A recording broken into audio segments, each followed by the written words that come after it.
আল্লাহ নবী কয় আমার উম্মত যখন অজু করে অজু করতে গিয়ে যখন হাত ধো তখন এই হাত দ্বারা যে গুনাহ করছিল এটি মাফ। মুখ ধুইলে মুখের দ্বারা যে গুনাহ করছিল এটা মাফ। মাথা মাসা করলে মাথার দ্বারা যে গুনাহ করছিল সেটি মাফ।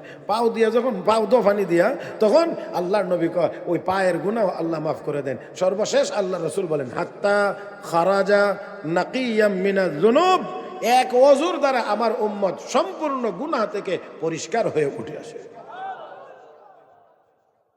দেখে এবার একটু চিন্তা করেন যে বড়ডি থেকে যদি বাচ্চা থাকা যায় তো অজুর দ্বারা ছোটডি মাফ, নামাজের দ্বারা মাফ, জিকিরের দ্বারা মাফ, দরুদের দ্বারা মাফ।